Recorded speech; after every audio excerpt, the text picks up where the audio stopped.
Si l'individu tient debout dans l'espace, s'il se situe par rapport à son environnement et s'il s'équilibre dans le mouvement, c'est grâce à son système postural. L'oreille interne est un des éléments de ce système, mais c'est loin d'être le seul. De nombreux travaux scientifiques réalisés ces dernières années le confirment. Le système postural possède différentes entrées, appelées aussi capteurs. Pour la majorité des posturologues, deux de ces entrées prédominent, le pied et l'œil. Ce sont à la fois des extérocepteurs, mais aussi des propriocepteurs. Si sur le plan fonctionnel, l'oreille interne fortement enchâssée dans le crâne se dérègle peu, il n'en est pas de même pour le pied et pour l'œil. Un léger défaut de convergence, c'est-à-dire une asymétrie oculaire ou une asymétrie des pieds, peuvent provoquer un déséquilibre de ces chaînes musculaires posturales. Ce trouble statique pourrait être analysé cliniquement au niveau des ceintures scapulaires, c'est-à-dire le niveau des épaules, ou pelviennes, c'est-à-dire au niveau du bassin, et objectivé par une étude stabilométrique.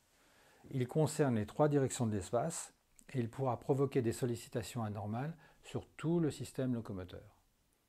Dans mon approche de posturodontiste, j'ai mis en avant l'étude et le traitement d'un capteur que de nombreux posturologues laissent de côté, les dents, ou plus exactement la mauvaise position de la mâchoire inférieure due à l'occlusion des dents.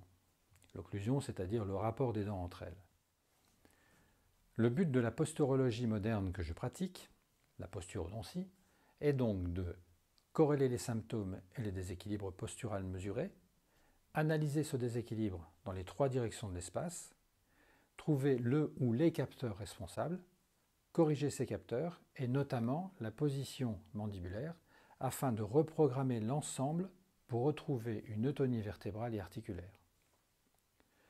La posturodontie permet donc de corriger le facteur mécanique de différentes affections du système locomoteur et vertébral, d'en diminuer les impacts douloureux des diverses pathologies comme la scoliose, le syndrome fémoro-patellaire ou les fibromyalgies, et ainsi d'apporter une correction de la cause en lieu et place des habituels traitements des symptômes dont on connaît le coût et la iatrogénicité, c'est-à-dire les dommages causés par un acte médical ou bien des médicaments non appropriés.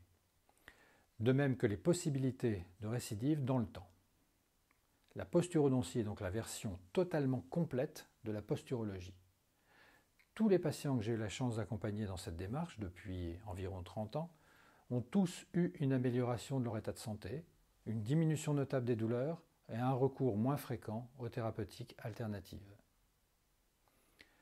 La principale caractéristique de la posturodontie est donc la prise en compte de l'appareil manducateur dans l'équilibre du système postural.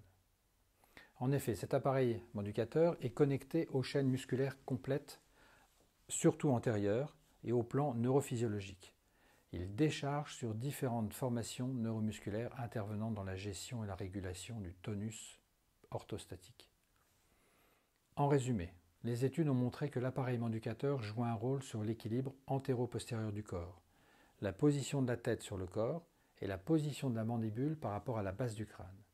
Cette position mandibulaire influence la position du plan scapulaire dans le sens antéro-postérieur.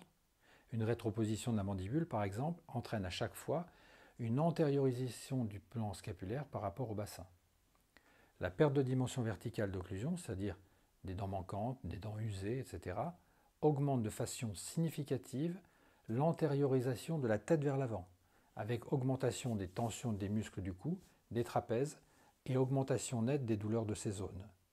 C'est d'ailleurs le principal travail des gouttières de posturodontie. En conclusion, les études scientifiques ont montré que l'ensemble de cet appareil manducateur influence l'équilibre du corps dans l'espace et principalement le tonus postural. Dans la prochaine vidéo, je me propose de vous montrer un test simple à réaliser chez vous de façon à objectiver l'impact de l'appareil manducateur, donc de la position de la mandibule, sur les troubles posturaux. Avec ce test, vous serez capable, sans être thérapeute, de savoir si votre mandibule intervient ou non dans le trouble postural dont vous souffrez. Merci de m'avoir écouté. Portez-vous bien.